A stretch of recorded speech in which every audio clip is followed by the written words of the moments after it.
안녕하세요. 매일 새로운 사연을 전하는 읽어주는 사연 라디오입니다. 구독과 좋아요, 많은 공유 부탁드립니다. 오늘의 사연 시작하겠습니다. 안녕하세요. 7살 난 딸 하나를 키우고 있는 30대 워킹맘입니다. 남편하고는 얼마 전 완전히 남남이 되었고요. 솔직히 좋은 이야기도 아니다 보니 어디서부터 어떻게 시작해야 하나 감이 잘 안 오긴 하는데 그래도 한번 그간 살아온 날도 돌아볼 겸 제 이야기 좀 해보겠습니다.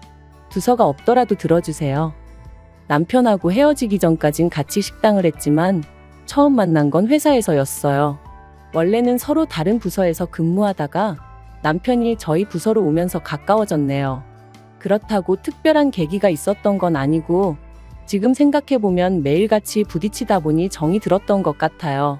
그리고 남편이 언젠가부터 저한테 적극적으로 다가오면서 저도 그런 남편을 밀어내지 않았고 하긴 이런 이야기가 지금에서야 뭐가 중요하겠어요.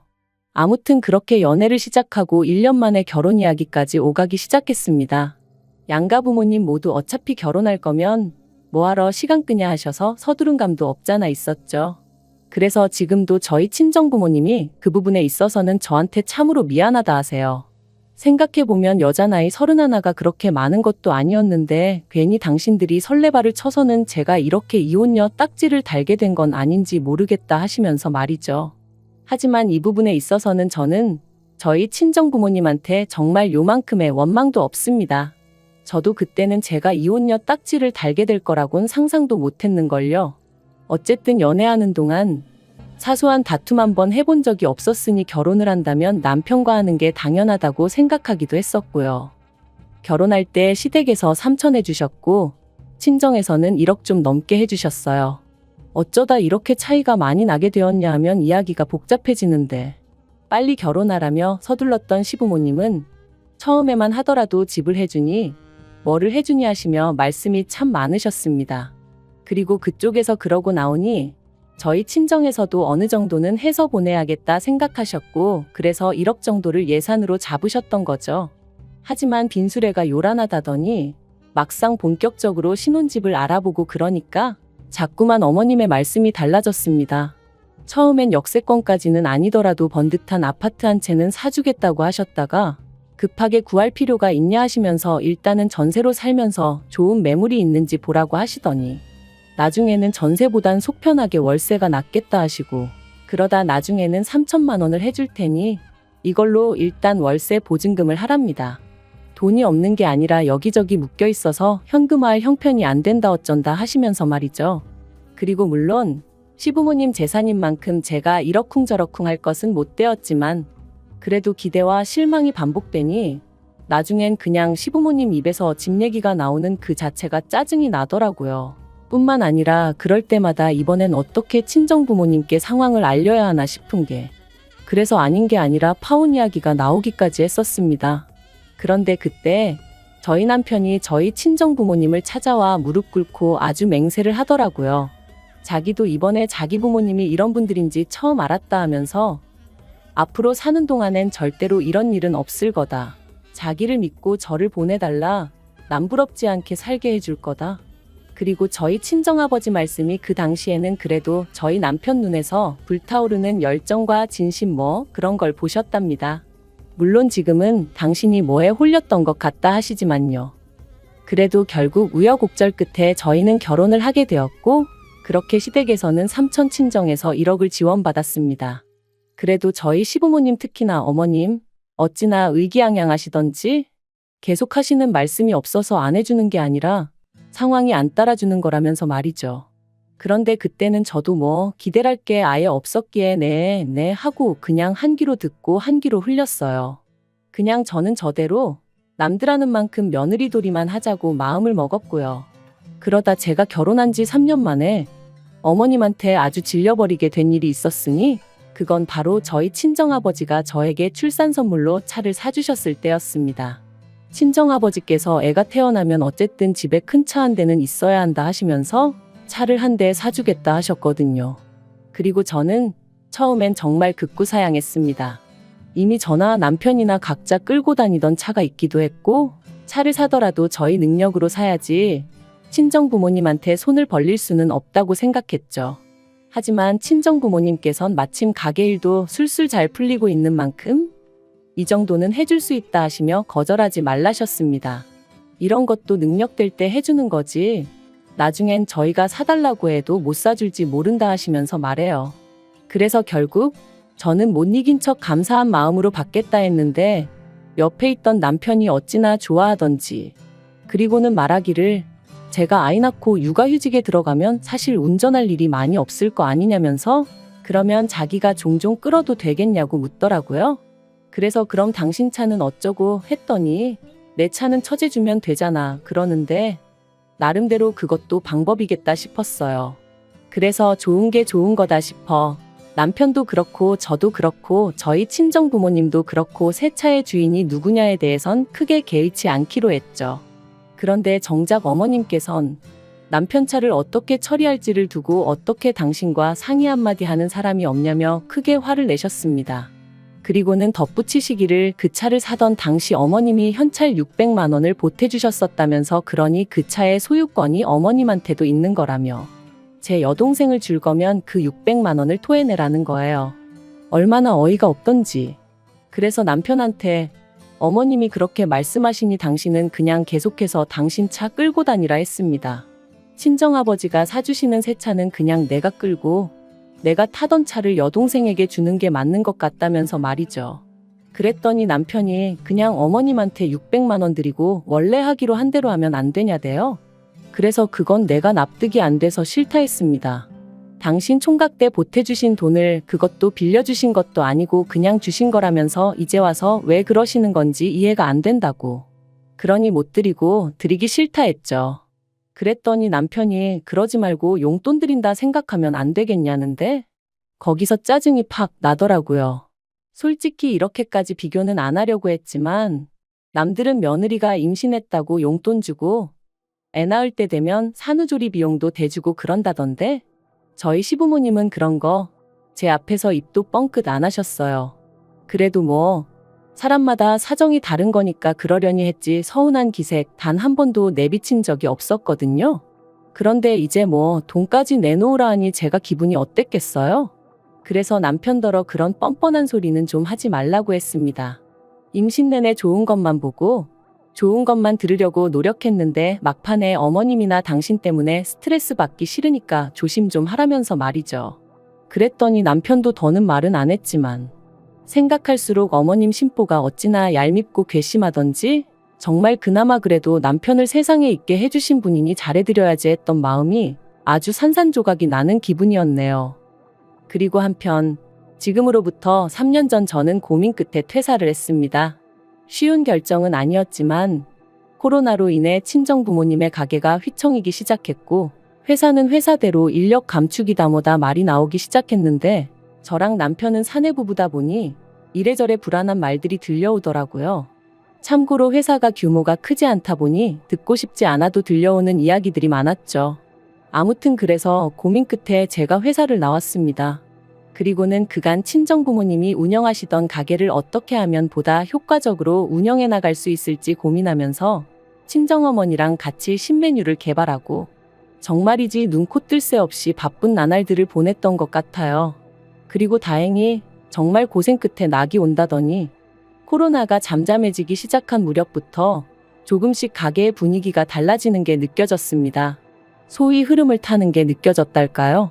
젊은 사람들 사이에서 맛집으로 꼭 한번 가봐야 하는 집으로 입소문이 나기 시작하면서 언젠가부턴 가게가 문을 열기도 전에 사람들이 와서 줄을 서기 시작하대요. 그리고 얼마 지나지 않아서 여러 업체들로부터 프랜차이즈로 한번 키워보지 않겠냐는 연락까지 오기 시작했고요. 그리고 가게 상황이 이렇자 하루는 남편이 제 눈치를 살살 보더니 자기도 회사를 관두고 저희 가게 일을 도우면 어떻겠냐 물어왔습니다. 솔직히 처음엔 당황스럽기도 하고 남편의 그런 제안이 탐탁치 않았던 게 사실이에요.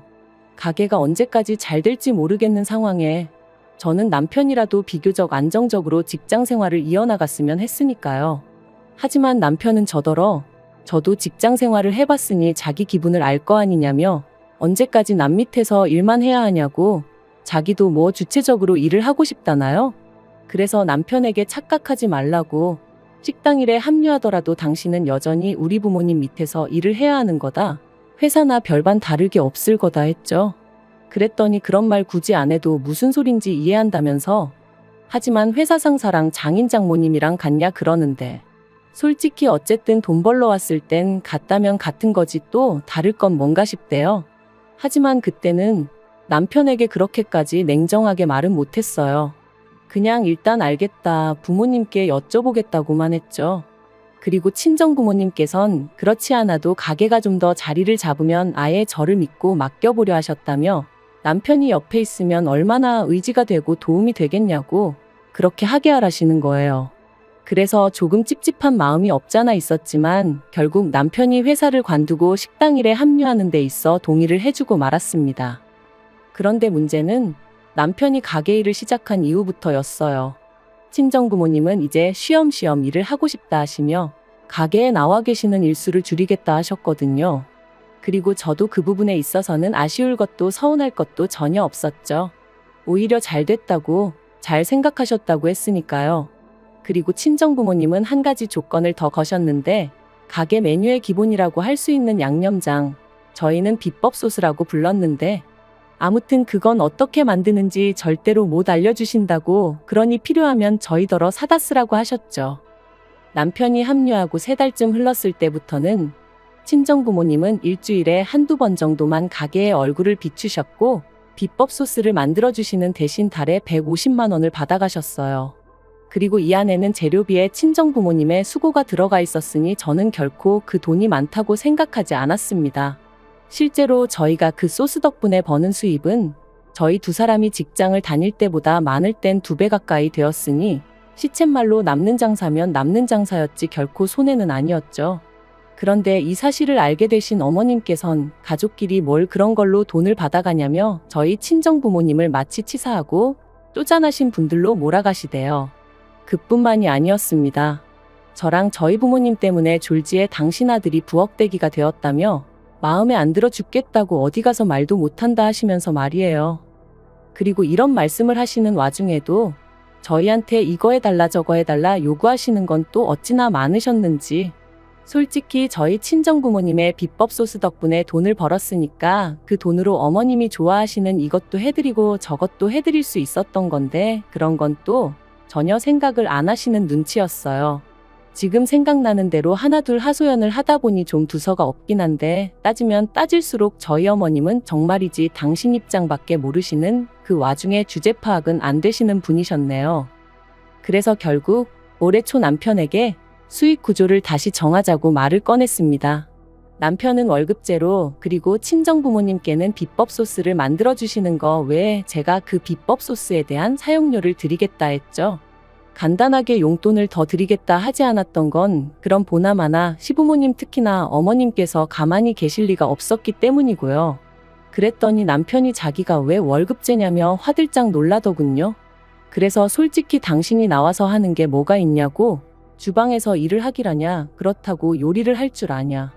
와서 내내 카운터만 지키고 있고 어쩌다 손님 테이블 치우는 거 거드는 정도만 하지 않냐. 그런데 왜 당신하고 나하고 수익을 반반 나눠야 되냐고 그건 말이 안 되는 것 같다고요. 그리고 걸핏하면 우리 부모님한테 돈 드리는 거 가지고 어머님이 감나라 배나라 하시는데 솔직히 듣기 무척 거북하고 짜증난다 했습니다. 그러니까 앞으로 어머님한테 드리는 용돈도 당신이 당신 월급에서 알아서 챙겨드리라고도 했죠. 그랬더니 이제 정말 난리가 났습니다. 가뜩이나 자기한테 장부를 투명하게 오픈하지 않는 것도 섭섭했고 자기가 봤을 땐 그 비법 소스인지 뭔지 원가는 50만 원도 안 들 것 같은데 제 성격에 그런 거는 하나도 따져보지도 않고 그냥 장인 장모님이 150달러니까 그만큼 주는 거 보고 솔직히 자기가 저한테 너무 실망을 했대요. 반대로 그게 자기 부모님 그러니까 시부모님이 그랬으면 제가 그렇게 대충 넘어갔겠냐면서요. 어이가 없었죠. 저희 부모님한테 가게를 받을 때 권리금도 한 푼 안 드렸어요. 제가 드린다고 했지만 친정아버지께서 딸한테 권리금을 받아서 뭐 하냐며 용돈이나 잘 줘라 하셨기에 조금 넉넉히 챙겨드렸을 뿐이거든요. 그리고 이 전후 사정을 남편도 뻔히 다 알고 있었고요. 그런데 피는 못 속인다더니 누가 어머님 아들 아니랄까봐 자기한테 불리한 건 싹 다 잊어버리고 모른 척하고 그냥 자기 기억하고 싶은 대로만 기억하면서 상대를 나쁜 사람으로 몰아가니 말이 통하지가 않았죠. 그래서 제가 남편한테 진짜 당신같이 뻔뻔한 사람은 처음이다 내력이냐 했습니다. 그랬더니 남편이 저더러 가게 팔아서 반을 위자료로 달래요. 자기도 이런 대접받으면서는 못 살겠다나요? 하지만 그게 말이 되냐고요. 더 웃긴 건 자기도 어디 가서 뭘 좀 알아보고 왔는지 그렇게 대판 싸우고 며칠 뒤 그냥 협의 이혼하자더군요. 그래서 이혼했어요. 양육비는 안 받는 대신 남편이 못 만나가는 조건으로요. 그런데 어이없게도 이혼한 지 2달도 안 돼서 남편이 아주 깜찍한 짓을 저질렀습니다. 바로 저희 가게에서 신호등 하나만 건너면 되는 곳에 식당을 차렸거든요. 메뉴도 거의 똑같게 해서 말해요. 황당하고 어이없어 찾아가니 남편하고 어머님 둘이서 장사하고 있던데 손님은커녕 개미새끼 한 마리 없는 게 보기 딱해서 하마터면 제가 한 그릇 팔아줄 뻔했네요. 하지만 진짜 어처구니가 없었던 건 그 이후로 얼마나 지났을까? 모르는 번호로 연락이 와서 별 생각 없이 받았더니 남편이었는데 한참을 뜸을 들이다 기껏 한다는 소리가 그 비법 소스 좀 자기한테 팔아달랍니다. 장사가 너무 안 돼서 죽겠다며 옛날 정을 생각해서라도 좀 팔아달래요. 듣는데 미쳤나 싶었죠. 옛날 정은 무슨. 너도 니네 엄마랑 머리 맞대고 죽기 살기로 연구를 해보라고 했습니다.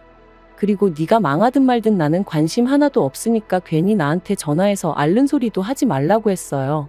그런 거 한번 듣고 나면 힘 빠지고 괜히 하루 종일 재수 없다고요.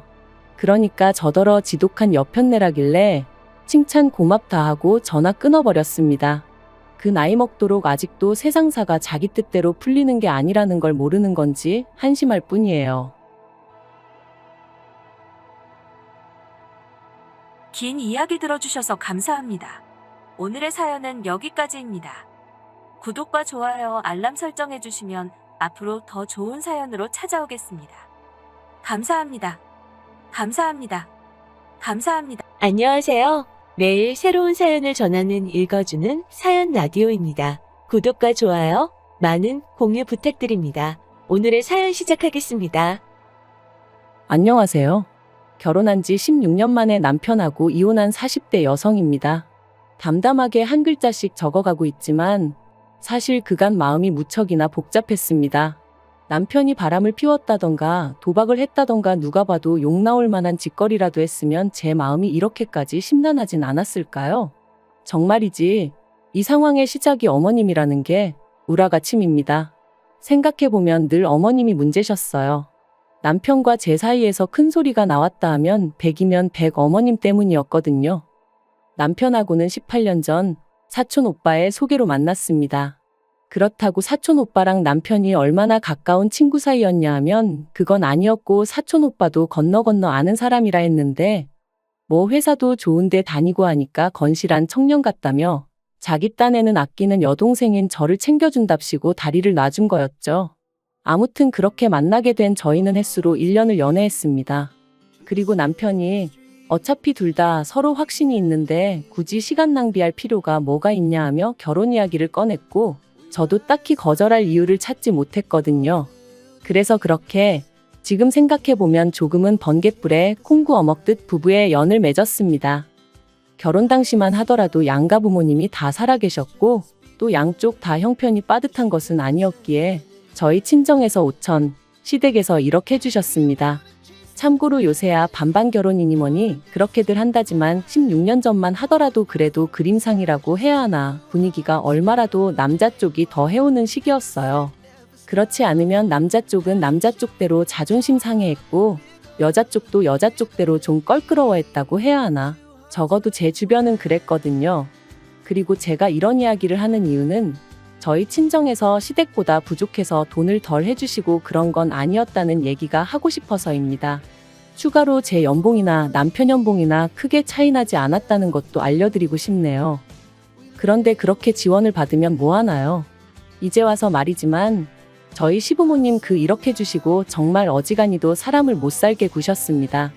일단 시작은 당시에 서울에서 작은 아파트 하나 사서 신혼살림 차리고 얼마 되지 않았을 때였어요. 하루는 어머님이 연락도 없이 오셔서는 난데없이 밍크가 갖고 싶다고 하시더라고요. 당신 주변을 보니까 아들 장가 가는데 1억이나 해주고 꼴랑 가방 하나밖에 못 받은 사람은 당신밖에 없다고 하소연을 하시면서 말이죠. 황당했어요. 꼴랑 가방이라고 표현하셨지만 이름난 명품이었고 게다가 신상이니 어쩌니 해서 그 당시에 300만 원 가까이 주고 사드렸었거든요. 하지만 그때는 제가 시집 온 지 얼마 되지도 않았을 때였으니 그런 어머님을 어떻게 대해야 할지 모르겠는 거예요. 그런데 그때 옆에 있던 남편이 대뜸 어머님한테 죄송하다더니 이번 주 안으로 800만 원을 보내드리겠다대요. 그러자 저희 어머님 그제서야 표정 푸시고 저한테 하시는 말씀이 당신 아들 봐서 한번 봐준다나요? 그리고 여기서 끝이 아니었습니다. 이후로도 매달 생활비를 보태달라며 적게는 30만 원 많게는 50만 원도 받아가셨고 그런 와중에 또 명절이니 생신이니 있으면 그건 그거대로 돈 달라 하시고 솔직히 저나 남편이나 주변에 비슷한 나이대 사람들하고 비교했을 때 결코 적게 버는 돈이 아니었는데도 얼마나 부담스러웠는지 모릅니다.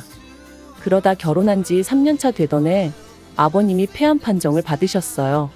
하지만 남편 말로는 한때 이모님이 보험 설계사로 일을 하셨고 그때 어머님 아버님 앞으로 갖가지 보험을 많이 들어놨으니 금전적인 부분은 크게 걱정할 게 없을 거라고 했었죠. 하지만 막상 까보니까 할 말이 없었습니다. 보험은 죄다 쓸데없고 엉뚱한 것만 가입되어 있어서 실제로 도움을 받을 수 있는 건 거의 없었거든요. 그러니 결국 그 병원비가 또 다 저희 주머니에서 나갔습니다. 심지어 나중에는 염치불구하고 저희 친정에서 1,000만 원까지 빌려가면서 아버님 병원비를 댔네요. 그리고 이 부분에 있어선 남편도 지금까지도 감사하게 생각하고 있기는 해요. 어머님은 살다 보면 그럴 수도 있는 거라며 별것도 아닌 걸로 제가 유세 부린다는 식으로 말씀하시지만요. 아무튼 제가 정말 계산기 들고 두들겨 보지는 않았지만 말이 좋아 1억 해주셨지 그 1억 진작에 다 받아가시고도 남았습니다. 그래도 저희 어머님은 주신 것만 기억하지 당신이 받아가신 건 언제 그런 일이 있었냐는 식이셨지요. 아무튼 아버님이 병원 생활 2년 하시고 돌아가셨고 이후로 저희 친정아버지도 심근경색으로 세상을 떠나셨습니다. 그러면서 양가 어머님 두 분 다 혼자가 되셨고 그렇게 혼자 지내게 되셨어요. 그런데 그렇게 되고 얼마 지나지 않았을 때였네요. 저희 둘째 애가 3살 좀 넘어가면서 잔병치레가 잦아졌고 그렇다 보니 어린이집에도 못 가는 날이 많아지더라고요. 그런데 문제는 어린이집에 아이를 맡기지 않으면 제가 출근을 할 수가 없잖아요. 그때도 물론 육아휴직이니 뭐니 제도가 없던 것은 아니었습니다만 그게 지금도 눈치가 엄청 보인다죠? 하물며 그럼 10년 전에는 어땠겠어요? 그래서 고민 끝에 어머님께 부탁을 드렸습니다. 참고로 어머님이 사시는 동네는 저희 부부가 사는 곳에서 차로 30분 정도 떨어져 있었거든요. 그래서 아이가 어린이집에 가기 어려울 경우에만 아침에 저희가 아이를 어머님 댁에 내려주고 퇴근길에 들려서 데리고 오겠다 했어요. 당연히 돈도 드리겠다 했고요. 그런데 어머님이 정말 단칼에 거절하셨습니다. 그리고 그 이유가 정말 너무 서운해서 지금도 생각만 하면 울컥하고 우라가 치미는데 당신 운동하러 다니는데 시간 맞추기 불편하다는 거였죠. 참고로 저희 어머님, 아버님 돌아가신 이후로 무슨 물 만난 물고기도 아니고 아주 신이 나서 어쩔 줄 모르시대요. 오만 할아버지들을 만나고 다니시면서 콜라텍이니 등산이니 어쩜 그렇게 하루도 안 빼놓고 놀러를 다니시던지 여러 가지로 대단하다 싶더라니까요. 아무튼 정말 하루도 안 도와주셨습니다. 단 하루도 말이죠. 그리고 결국 그 상황을 보다 못한 저희 친정어머니께서 저희 집 근처로 이사를 와주셨어요. 사실 지금도 생각하면 친정어머니한테는 죽을 죄를 진 것 같아 너무 죄송하고 눈물만 펑펑 나요. 저희 친정어머니는 친정아버지가 돌아가신 이후로 고향으로 내려가서 지내고 계셨어요. 고향에는 그래도 어머님 친척들도 있고 또 오랜 친구분들도 계셔서 심적으로 편하다고 하셨거든요. 그리고 또 땅값이나 집값이 싸다 보니 친정어머니가 좀 여유롭게 생활이 가능하셨죠. 근데 잘 가르쳐 놓은 딸이 애 키운다고 잘 다니던 직장을 관두게 될까봐 노심초사하시다가 결국 서울로 다시 올라오셨는데 그렇다 보니 원래 해놓고 사시던 거에 비해 상황이 너무 누추해지대요. 사람들과의 교류도 적어진 건 당연했고요. 정말이지 딸 하나 어떻게든 도와주시겠다고 여러 가지로 손해를 감수하고 올라와 주신 거였어요. 물론 저희 애 봐주시는 거에 대해서 돈은 드렸지만 솔직히 그거 100만 원 받아서 저희 친정어머니가 얼마나 부자가 되셨겠어요? 그리고 그나마 받은 돈도 다시 손주들 이거 사주고 저거 사주고 저희 반찬해준다고 쓰시고 친정어머니가 저희에게 베풀어 주신 걸 이야기하자면 한도 끝도 없을 거예요. 아무튼 그러다가 친정어머니가 3년 전에 뇌졸중으로 쓰러지셨습니다. 그나마 친정어머니 생신이라 다 같이 모인 자리에서 쓰러지셨으니 바로 응급실로 모셨고 그래서 위기는 어떻게 넘겼지만 저뿐만 아니라 다들 크게 충격을 받았죠. 특히나 저희 애들은 다 울고불고 난리가 났었어요. 외할머니 잘못되면 어떡하냐면서 첫째는 원래 한 달에 한 번이나 기숙사에서 집에 올까 말까 했었는데 일주일에 한 번씩 내려오질 않나. 거기서도 하루가 멀다 하고 저한테 전화하고 친정어머니한테 전화하고 연결 안 되면 저더러 가서 외할머니 잘 계시나 보고 오라고 하고 둘째도 뭐 매일같이 외할머니랑 우리 같이 살면 안 되냐고 저랑 남편을 졸라댔어요. 정말이지 저희 친정어머니라서 하는 말이 아니라 정말 저희 애들을 사랑과 정성을 다해 돌봐주시고 키워주셨거든요. 그래서 결국 남편과 상의 끝에 친정어머니를 저희 집에서 모시게 되었습니다. 마침 남편이 그 무렵 지방에 발령이 나면서 서로 불편할 일도 없겠다 싶기도 했고요. 남편은 어디 가면 꼭 마치 자기가 무슨 장모님을 모시고 산 사람 마냥 합가라고 표현을 하지만 저는 지금도 그 표현이 가당치도 않다고 생각합니다. 지방 발령을 받은 후 남편은 기숙사에 있는 첫째보다 더 낮은 빈도수로 집에 왔었고 그래서 친정어머니가 저희 집에 들어오시고 1년 만에 돌아가셨는데 그때까지 실제로 한 집에서 부딪힌 건 10번이 채 안 됐거든요. 그리고 저희 남편이 집에 오면 뭐 얼마나 살뜰히 저희 친정어머니를 챙겼냐 하면 그것도 아니었어요. 오히려 저희 친정어머니께서 사위 혼자 고생하다 왔다며 그 와중에도 상다리가 부러지게 한상 차려주시고 그랬죠. 그리고 남편이 뭐 이혼하게 된 마당에 이런 표현도 웃기지만 그런 부분에 있어서는 지금도 감사하다고 말은 해요. 다만 저더러 한다는 소리가 자기 어머니한테도 저희 친정어머니처럼 애들하고 가까워질 기회를 줘야 할 거 아니냐는데 저는 충분히 드렸다고 생각하거든요. 그 모든 기회를 차버리신 건 어머님 본인이시고요. 이런 이야기가 나오게 된 건 얼마 전에 있었던 어머님의 폭탄 선언 때문입니다. 친정어머니가 돌아가신 지 1년도 안 되었는데 어머님이 이제 당신 차례라며 합가를 하자고 하셨거든요. 그리고 그 이유가 정말 어이가 없었습니다. 원래도 저희 어머님은 당뇨에 고혈압에 난리도 아니셨는데 매일같이 놀러 다니시며 술 드시고 고기 드시고 한마디로 하나도 관리를 안 하셨어요. 그랬더니 이제 언젠가부터 몸이 예전 같지 않다면서 앞으로는 며느리가 해주는 밥 먹고 며느리가 빨아주는 옷 입고 그렇게 지내셔야겠다는 거예요. 어쩜 그렇게 한마디 한마디 어이없는 소리만 골라 하시던지 저 정말 하마터면 코웃음을 다 칠 뻔했다니까요. 그래서 제가 그런 말씀 마시라고 저 어머님하고 같이 못 산다 했습니다. 옛날까지 거슬러 갈 필요도 없다고 저희 친정어머니 병원 검사 가는 날이라 그날만이라도 둘째에 좀 챙겨달라 부탁드렸을 때 어머님 뭐라고 하셨냐? 왜 니네 엄마는 자기 몸뚱아리 하나 관리를 못해서 여러 사람 피곤하게 하냐고 하지 않으셨냐? 제가 그런 소리까지 들었는데 이제 와서 어머님 수발을 들고 싶겠냐고 못한다 했죠. 그랬더니 어머님이 그때는 당신도 다 당신 할 일이 있었는데 제가 무턱대고 들이대니 기분이 나빠서 그런 소리가 나왔다며 그게 진심이었겠냐? 너는 사람 말을 걸러들을 줄도 모르냐? 그래서 그걸 어떻게 걸러듣냐고 받아쳤어요. 한마디 한마디가 비수가 돼서 여기 가슴 한복판에 탁탁 내리 꽂혔다고. 그러니까 저한테 밥 얻어먹고 사실 생각은 꿈에도 하지 마시라 했죠.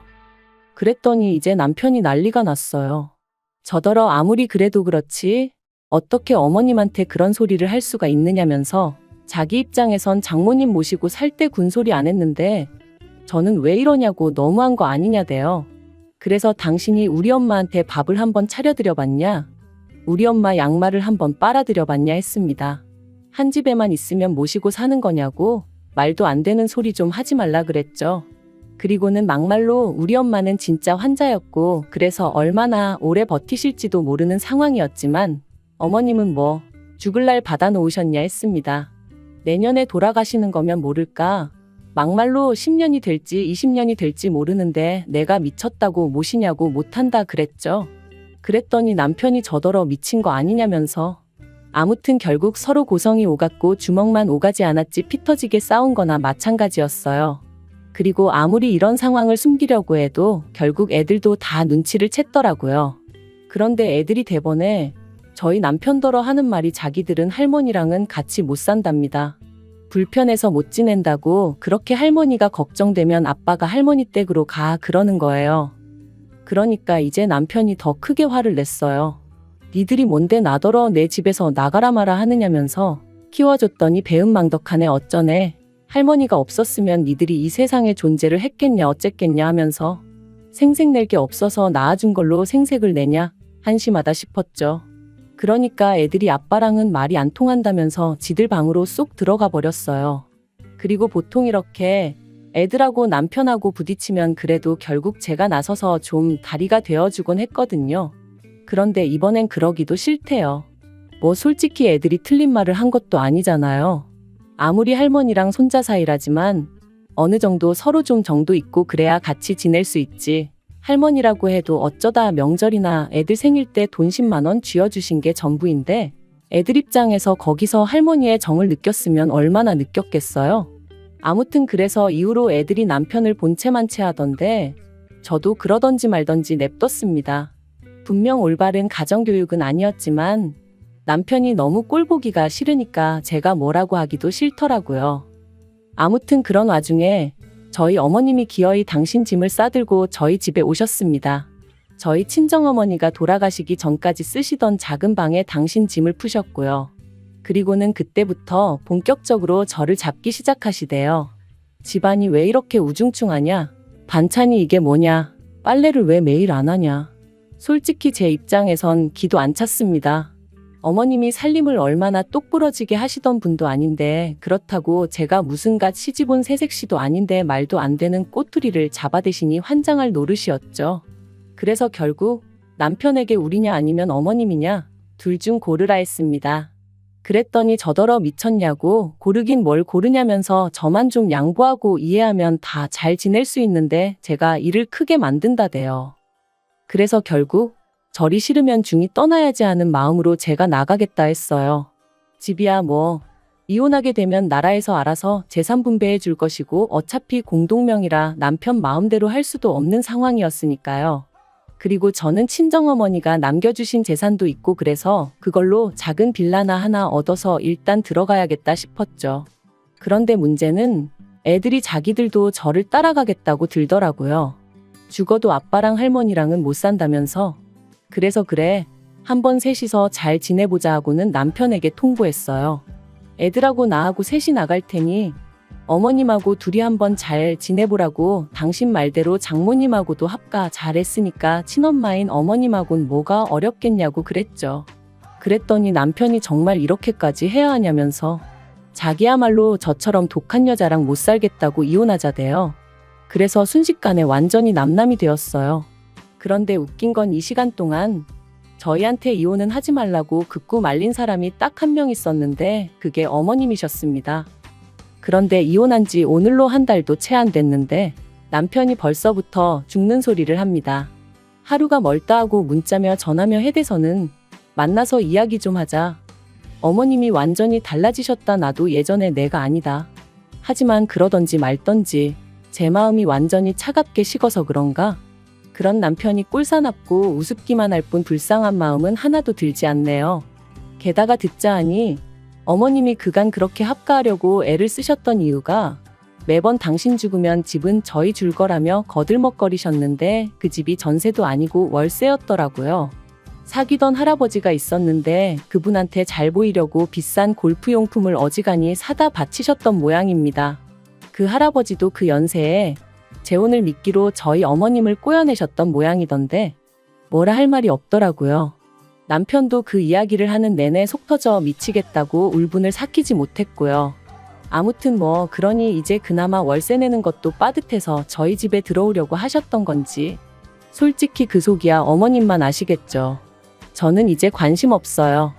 남편한테 그간 못한 효도한다 생각하고 어머님한테 잘해드리라 한마디 했고 마음 같아선 핸드폰 번호도 바꿔버릴까 했지만 애들 때문에 그건 현실적으로 좀 어렵겠더라고요. 어떻게 마무리를 해야 하나 싶은데 이렇게 사는 사람도 있습니다. 하늘에 계신 친정어머니가 이혼해서 졸지에 혼자 애 둘을 키워야 할 딸을 보면 마음이 얼마나 아프실까 싶지만 그래도 또 한편으론 그런 친정어머니가 절 지켜봐 주실 거라 생각하니 용기가 나는 것 같네요. 보란 듯이 잘 살아볼게요. 긴 이야기 들어주셔서 감사합니다. 오늘의 사연은 여기까지입니다. 구독과 좋아요, 알람 설정해주시면 앞으로 더 좋은 사연으로 찾아오겠습니다. 감사합니다.